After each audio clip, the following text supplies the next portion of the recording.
Kali ini insya Allah menang. Kalau kekuatan Jokowi dan Prabowo bersatu, ya kira-kira ya. Apalagi ada LBP di situ.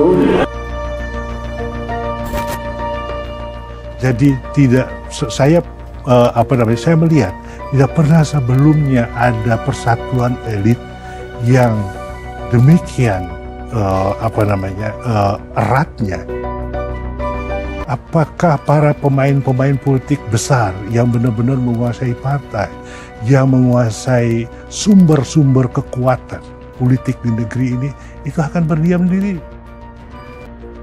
Tetapi secara konseptual saya ingin mengatakan bahwa Jokowi itu telah muncul sebagai sosok yang menandingi kedikdayaan partai-partai politik.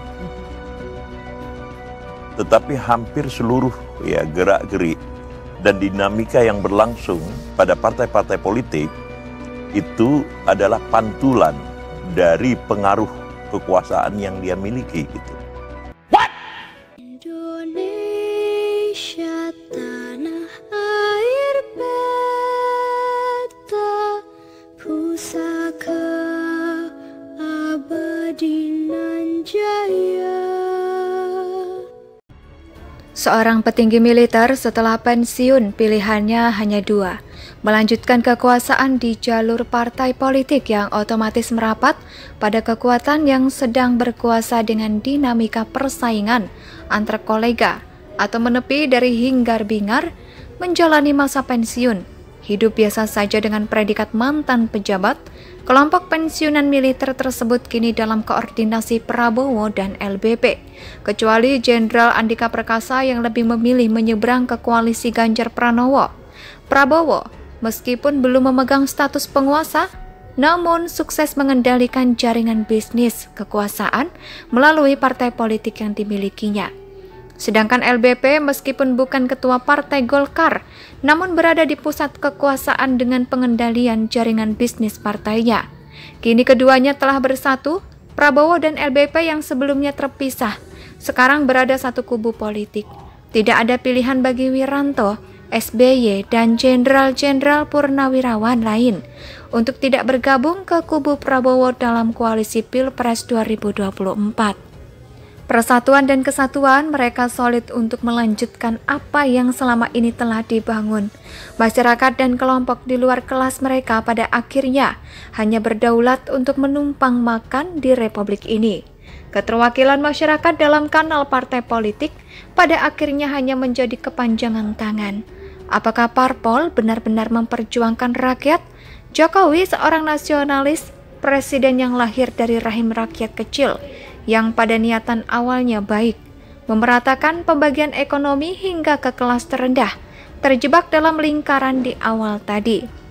Pertaruhan Pilpres 2024 kali ini terjadi antara kelompok neorebelar yang memandang kemajuan bangsa ini ukurannya adalah investasi besar-besaran beserta eksploitasinya, dengan kelompok nasionalis yang menginginkan kemandirian dan gotong royong dalam membangun bangsa.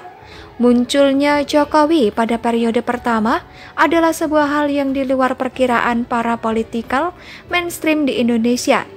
Karena dia muncul di luar dugaan semua politisi yang biasa menjadi pengatur irama perpolitikan di Indonesia. Dia muncul dari unsur partai Wong Cilik PDIP, muncul tiba-tiba hanya 2 tahun setelah kemunculannya yang tiba-tiba tanpa diduga para politisi, kemudian menjadi gubernur DKI. Lalu 2 tahun kemudian tanpa diduga pula menjadi presiden. Seorang petinggi militer setelah pensiun pilihannya hanya 2, melanjutkan kekuasaan di jalur partai politik yang otomatis merapat pada kekuatan yang sedang berkuasa dengan dinamika persaingan antar kolega, atau menepi dari hingar-bingar, menjalani masa pensiun, hidup biasa saja dengan predikat mantan pejabat.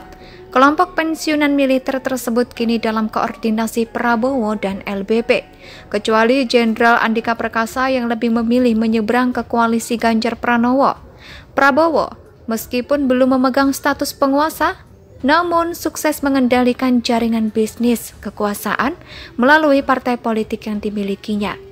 Sedangkan LBP meskipun bukan ketua partai Golkar, namun berada di pusat kekuasaan dengan pengendalian jaringan bisnis partainya. Kini keduanya telah bersatu, Prabowo dan LBP yang sebelumnya terpisah, sekarang berada satu kubu politik.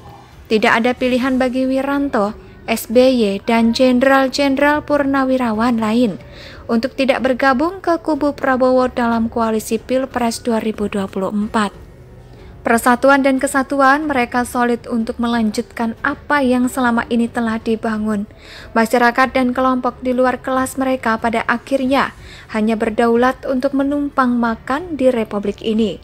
Keterwakilan masyarakat dalam kanal partai politik pada akhirnya hanya menjadi kepanjangan tangan. Apakah parpol benar-benar memperjuangkan rakyat? Jokowi seorang nasionalis, presiden yang lahir dari rahim rakyat kecil, yang pada niatan awalnya baik, memeratakan pembagian ekonomi hingga ke kelas terendah, terjebak dalam lingkaran di awal tadi.